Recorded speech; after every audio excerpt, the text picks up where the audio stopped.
le harcèlement scolaire. Alors j'aime bien en ce moment, on entend parler beaucoup d'histoires de harcèlement scolaire. Déjà des cas de gamins qui se suicident malheureusement à cause du harcèlement scolaire. Et des cas d'associations qui soit ont subi des pressions, soit ferment par des manques de moyens. J'ai été harcelé scolairement entre 2005 et 2009, 2010 même. À mon époque, on ne parlait pas d'harcèlement scolaire. On ne formait pas les gens avec ça et on s'en foutait. Maintenant, on en parle, on forme mais viteuf, mais on s'en fout toujours autant. C'est horrible. Le harcèlement scolaire est un cancer qui est lié au fait déjà que la démission de certains parents dans l'éducation de leurs enfants fait qu'ils deviennent des harceleurs. Le fait qu'on ne s'occupe pas assez du mental des gamins. Beaucoup de gamins harcèlent parce que psychologiquement ils souffrent. Je vais contempler et je souffre, donc je vais faire souffrir les autres. C'est qu'il y a un syndrome psychologique très important. J'harcèle les gens, par exemple. Je connais certaines personnes qui m'ont harcelé parce que ma mère était malade pour compenser que leur mère était une grosse pute qui se faisait baiser par tout le monde. Je l'ai compris plus tard. Donc voilà, il faut travailler sur les véritables causes de l'harcèlement, qui sont les misères sociales, les misères affectives et la misère psychologique. Et avec la crise socio-économique que connaissent tous les pays du monde à l'heure actuelle, c'est que le début, mes loulous. C'est que les débuts, mes loulous. On va en chier des ronds de chapeau. Je vous le dis tel quel. On va en chier des ronds de chapeau. Et ça va être très difficile de calmer la plaie. Parce que la plaie ne va pas être que scolaire, la plaie ne va pas être que dans la formation du personnel. Il va falloir véritablement faire un travail. Déjà pour diminuer les écarts sociaux, faire un véritable travail de réduction de la misère sociale. Donc ça, quand ça va être fait, ça va demander beaucoup de travail. Parce que la question de l'harcèlement n'est pas juste une question d'éducation. Ça va être une question de lutte contre la misère sociale. Eh oui.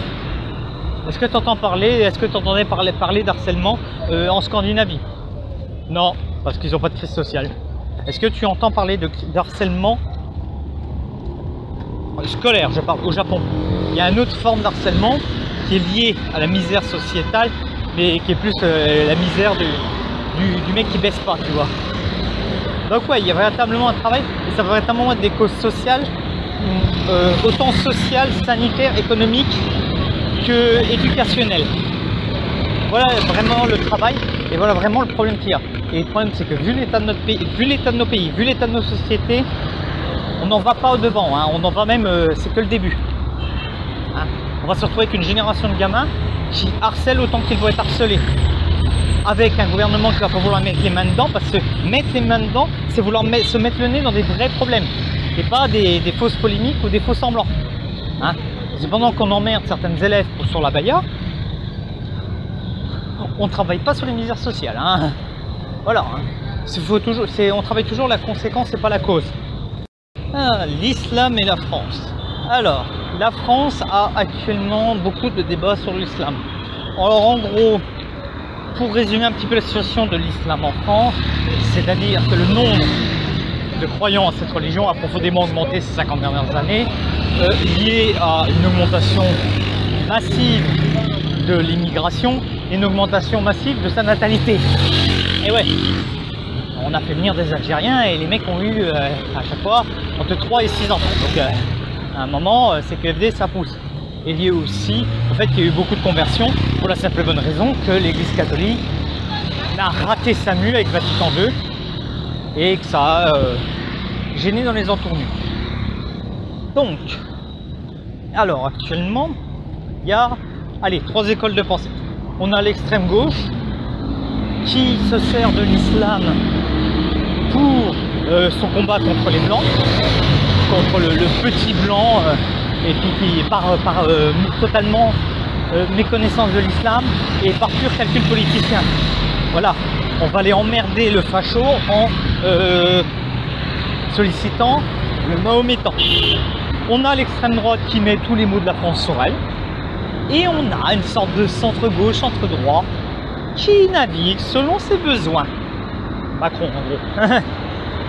Alors, pour être clair et simple, l'islam n'est pas un problème en France. Elle est la cause. Elle n'est pas la cause, elle est la conséquence. Beaucoup pensent que l'islam est la cause, mais non, c'est la conséquence. Oui, oui, la conséquence. La conséquence qu'on n'ait pas un État fort.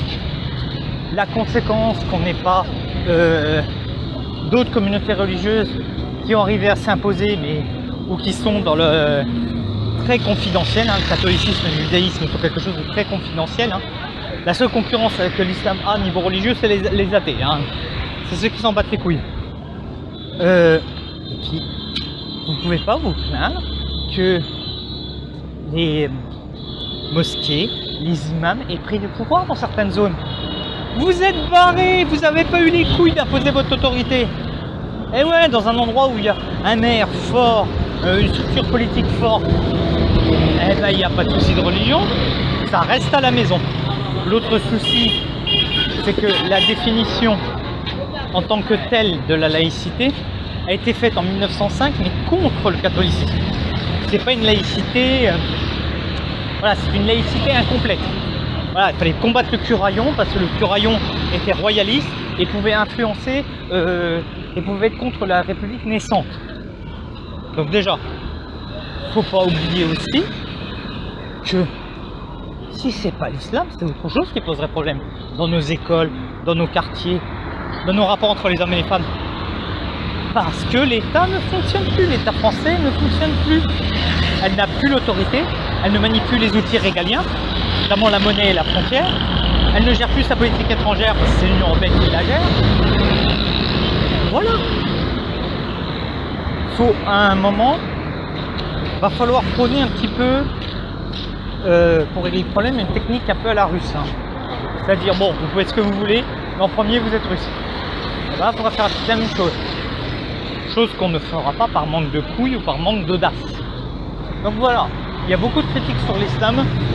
Je les trouve très dommageables parce qu'on connaît pas beaucoup de monde ne connaissent pas la religion. Hein, c'est pas 5 heures par semaine qui vont changer le truc. Oh, par où je me suis embringué moi. Donc voilà. Voilà la question de l'islam en France, elle est vite réglée. Le problème est lié à l'État, qui ne fait pas son rôle. Point. La confiance en soi, alors c'est quelque chose de très difficile, surtout que avoir confiance en soi, c'est quelque chose qui est tellement difficile en 2023. Bah oui, t'es quand même bombardé d'influenceurs avec des corps parfaits. J'imagine même pas qu'est-ce qu'une gamine de 15 ans, comment elle doit être psychologiquement avec tous ces corps refaits sur Facebook, sur Instagram, sur TikTok, tout ce monde artificiel qu'il y a dans le monde des influenceurs. Pour avoir confiance en soi, c'est très difficile. Moi, il m'a fallu des années, parce que je n'avais pas confiance en moi, parce qu'il faut remonter dans mon histoire. Je n'avais pas confiance en moi parce que ma mère n'avait pas confiance en moi. En fait, ma mère n'a confiance en personne à cause de sa dépression. Le problème, c'est qu'un petit garçon construit sa confiance dans le regard de ses parents. Et quand tu as un père qui... Mon père, c'est une masse. Hein. Mon père ne m'a jamais dit qu'il m'aimait. Et il peut pas exprimer ses sentiments, c'est très difficile.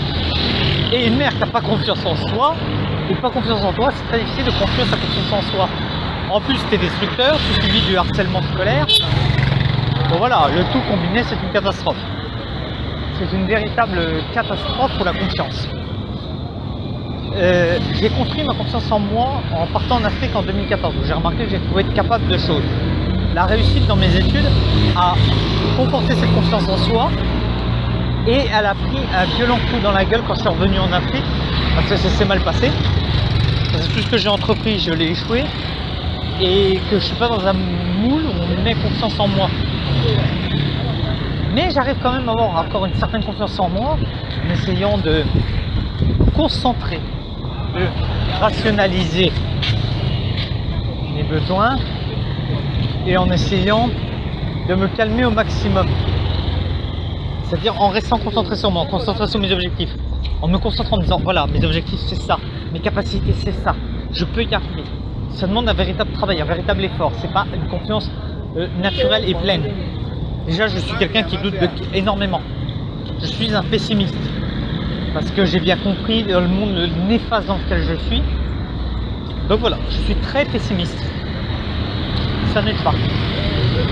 Donc c'est très difficile de construire sa confiance en soi dans ce contexte-là.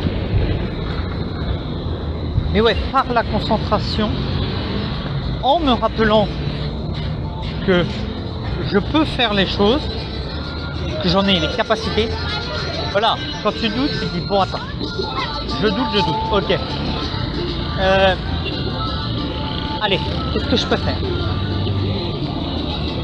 Qu'est-ce que je peux faire? Allez, qu'est-ce que je sais faire? Pourquoi je vais le faire? Allez, en me concentrant, et c'est plutôt le conseil que je donnerais aux gens qui n'ont pas beaucoup confiance en eux. Rappelez-vous de ce que vous avez déjà fait. Rappelez-vous de ce que vous êtes capable de faire. Et si vous l'avez déjà fait une fois, pourquoi vous ne pouvez pas le faire une deuxième fois? Et surtout, apprenez à vous en foutre de la vie des autres. De toute façon, quoi que vous fassiez, vous ferez démonter le fiac. Donc voilà, c'est de se rappeler et de bien se concentrer, de ne pas se laisser parasiter. Et puis à un moment, c'est en avant Guingamp. Hein. On y va, c'est comme dans une eau un peu froide. Il faut se lancer et y aller direct.